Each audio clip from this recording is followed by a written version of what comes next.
ये लोग राजनीति में हैं। शुभीर दा इनको एग्जैक्टली पता है, दे एग्जैक्टली नो, उनको पता है। ममता दीदी ने सबसे पहले था, ममता दीदी ने सबसे पहले इंडिया अलायंस की नेता थी जिन्होंने बोला कांग्रेस को लड़ना है बंगाल से बाहर जावे।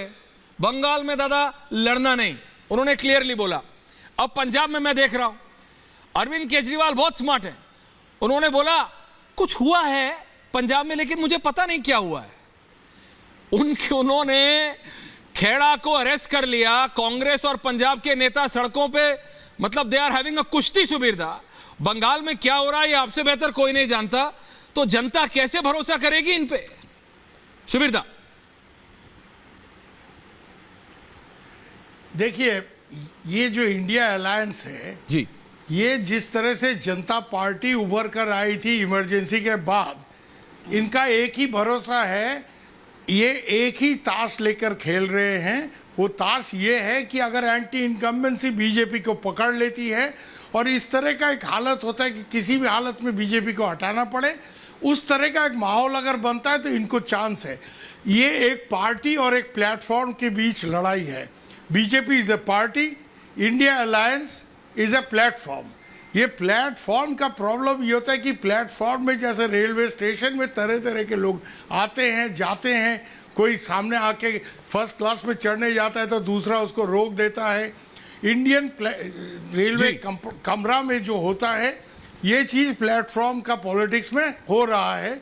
और यहाँ सबसे बड़ा प्रॉब्लम बीजेपी के लिए, सबसे बड़ा एसेट यही है कि यहाँ एक से ज़्यादा इस तरह के पावरफुल चीफ मिनिस्टर हैं, हाँ। जो अपने आप को मोदी जैसे देखते हैं कि अगर मोदी गुजरात चीफ मिनिस्टर से पीएम बन गया तो हम क्यों नहीं बनेंगे।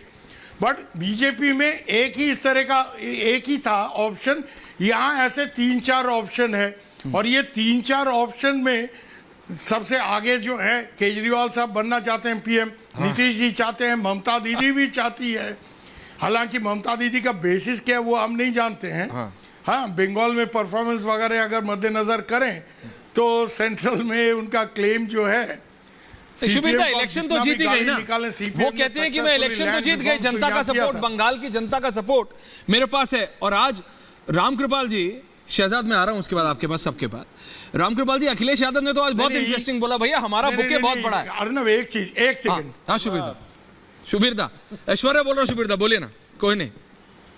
हाँ, मैं एक ही चीज बोलने को चाह रहा हूँ जी दादा, कि ममता दीदी जब तक बंगाल मॉडल बोल के कोई चीज खड़ा नहीं करेगी तो देश के लोग उसको क्यों अपना पीएम मानेंगे।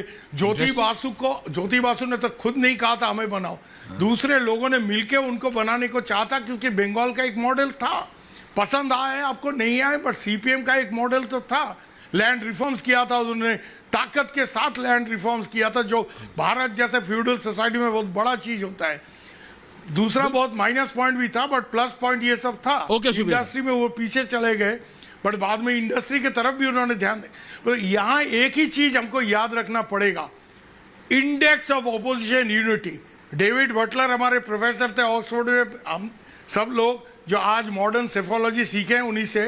उनका एक ही कहावत था कि एक मेजर प्रीडोमिनेंट रूलिंग पार्टी को तभी कोई टक्कर दे सकता है जब index of opposition unity is high, IOU। But that's not there दादा, वो चीज नहीं है। अगर नीचे चले, हाँ, वो नहीं है, वो नहीं है दादा। वापस आ रहा हूं आपके पास, अगर शुभीर दा, कमिंग बैक टू यू। बनता है तो दूसरी बात है। शुभीर दा वापस आ रहा हूं